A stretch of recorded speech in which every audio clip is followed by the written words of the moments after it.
everyone, it's Shauna from Pay or Wait, and today I'm going to be reviewing Claw Season 2, Episode 8, Crossroads, okay? And are we at a crossroads? Because there was a lot going on in tonight's episode. I'm just like, I don't even know where to begin, okay? So we see that the episode kind of leaves off where we left off last week, where we saw that Desna was arrested. And so we see her going through the booking process. We see everyone freaking out, from Dean to the ladies. And then we find out that she's actually being arrested for money laundering, and this is due to the wire that Dr. Ken was wearing. And so we see that Desna calls Polly and tells them, "Hey, go with the plan that we decided." She lets them know that watch out because someone has a wire. So everyone's looking around like, who's wearing a wire? Of course, I was thinking that Quiet Ann snitched because it was just too much of a coincidence that Ann been bitching and complaining this entire time, and then she with Arlene, who was the one who arrested Desna. So I thought she was a snitch, but I guess it actually came from the wire that Dr. Ken was wearing. And so Dr. Ken's going crazy, all paranoid. He doesn't want to write any scripts at the clinic. Roller looking at him like, what is going on with you? Like, get your life together, okay? And so everyone's outside trying to come up with a plan, and then Dean is just like, look, y'all, it seems like you still trying to do more illegal stuff. I'm over it. Like, we need to just move on. I will take care of my sister. I don't need y'all to do nothing else. But in the meantime, Polly's supposed to get a lawyer for Desna to get to the arraignment so they can get her out on bail. So we see that Desna's in her arraignment, and the lawyer shows up, and I'm like, oh, okay, well, I guess she came through. But then we see that it's actually Zalta's lawyer, because she's put on a $500,000 bail, but somebody bails her out. She's like, who did it? And then we see the Zalta, and Zalta has kidnapped Polly's lawyer, okay? But when Virginia was like, you mean a lawyer who couldn't keep you out of jail? I died, I hollered. I was just like, you so disrespectful. But yeah, like, why do I want a lawyer that couldn't keep your ass out of jail? That don't make no sense. I need answers. So Zalta basically tells Desna, hey, me and Dr. Greg, he not who you say he is. Basically, I know him, and we have this plan, but I need you to help me take care of him now. And I'm just like, Zalta, like, so you just gonna tell her, like, hey, I was with your man, and we was plotting against you, but I need you to help me out now. And she was just supposed to be like, okay. I was just like, the nerve, the audacity, like, why? I don't understand. So she's going through all of that. We see that going on, Desna comes towards the end of the episode, and she tells Zalta, like, hey, I'm going to go ahead and help you out, okay, even though you betrayed me. So I'm going to tell you how this going to go.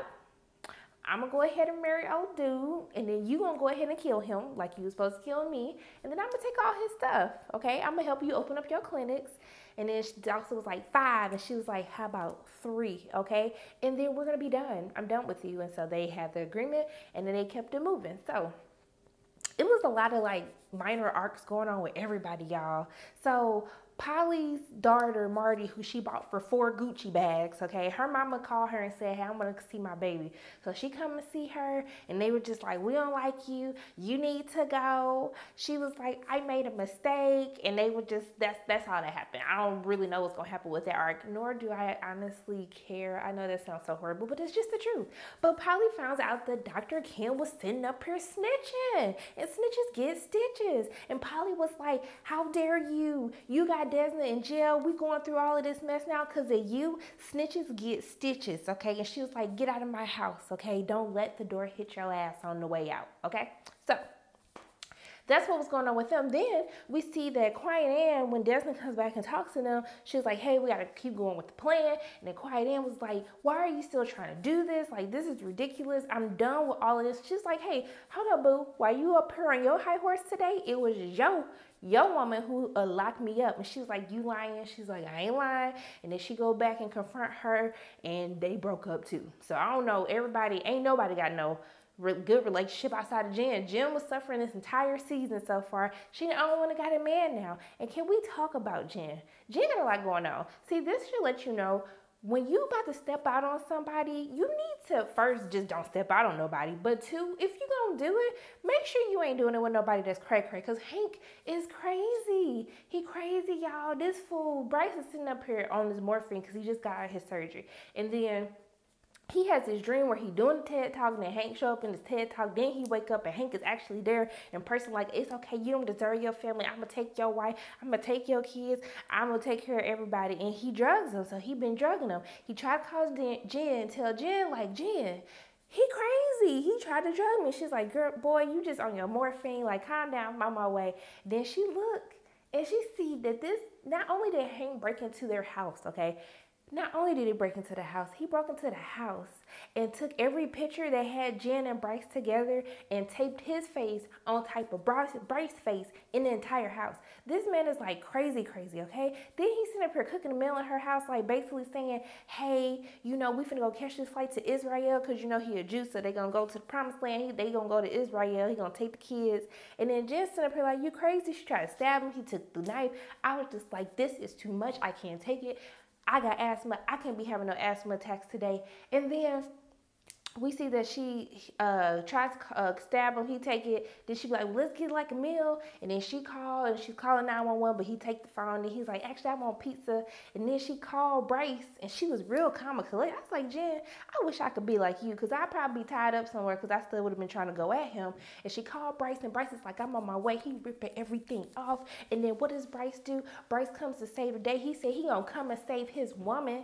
And he did that. And then the cops come at the right time, but I don't think the cops was there to necessarily save them from Hank. I think they was there to like rummage through their house, take the house from them. Those are my thoughts. Let me know what you think about that. But you know what? I'm happy that Jen and Bryce are back together. They getting it together. But did y'all peep at the beginning of the episode when Bryce was like, you know, everything's fine now. The kids are fine. And then the daughter stopped asking for her black daddy. I said, what? Huh? What y'all be coming up, clause writers, I appreciate y'all because the stuff that y'all be coming up with is just, it's hilarious and I can't help it. It's just funny. It's so outlandish. It's crazy. But this is why I keep tuning in. So can we talk about Uncle Daddy and Roller? So they got the cocaine and I don't know what they're trying to do with this cocaine, but all of a sudden they call their cousin, when they hillbilly cousins, they come and then their cousins try to rob them. Then he like, nah, man, let's not do all of that. And then they have the oddest, most interesting and entertaining and just confusing funerals I've ever seen. First of all, you got all these little redneck hillbillies with Uncle Daddy boyfriend Toby sitting up here dancing, and then they playing Crossroads by Bone Thugs and Harmonies in the background. Then somehow they drinking 40s, and then they even did the little toast, you know, you gotta pour the drink on the grave. I was just like, how do y'all come up with this stuff? Because it was absolutely hilarious. So I'm trying to think, like, then Dean is just going off, and then we had this scene at the end of the episode because we see at the beginning Dean goes off on him and just says, like, I'm going to take care of this myself. I'm going to help my sister because my sister always helps me. So he gets some money. He goes to the police station, and they rude to him. They end up kicking him out, and then he goes and has this discussion with Virginia. She's uplifting her, man. She's like, you are a grown-ass man because you take care of me. You take care of Desna. You doing the damn thing. And he was like, you know what? I am a grown-ass man. But little did she know that talk basically took Dean, and he was just like, tells Desna, like, hey, I can't do this anymore. Like, I'm grown. You keep telling me that you're going to stop living this life of crime, but somehow you get arrested. You keep getting into crazy scenarios, and I can't do it anymore. And he tells her that he's moving out, and it broke my heart. And it broke Desna's heart. I was just like, the scenes between them, just like everyone on this episode, this is a really good episode, y'all. It was a lot going on. I can't believe we only got 2 episodes left with each other. I can't do it. I'm gonna miss y'all. But why I'm missing y'all? Why y'all missing my live tweets on Claws? Go ahead and go follow me at Payorwait, okay? PAYORWAIT on Instagram, on Twitter, on Facebook, on everything. I be live tweeting and I be trying to talk to people, tweet with y'all, but ain't nobody showing up. So go ahead and go and follow me. And every time that Claws comes on Sundays, I live tweet every single show, okay? Okay, let me go ahead. Let me check my notes. Let me make sure I didn't miss nothing. Because I don't want nobody saying you forgot. Oh my gosh, the realtor. Can we talk about the realtor real quick? So Desna in jail, and then her old realtor who helped her get the shop, she popped in and she's like, girl, what is wrong with you? And she was like, girl, I've been on a diet. I've been on a cocaine and LaCroix diet. I said, girl, don't say that. People actually gonna try that stuff. Cocaine and LaCroix. At least like do the little Dasani waters because they sparkling water tastes better anyway. I said it, yep. So I think that's really it. Overall, this was a really good episode. And then we even got to see Dr. Greg mama. Obviously, she don't like nobody because she told him I never liked her anyway. I said, bitch, who have you ever liked, okay?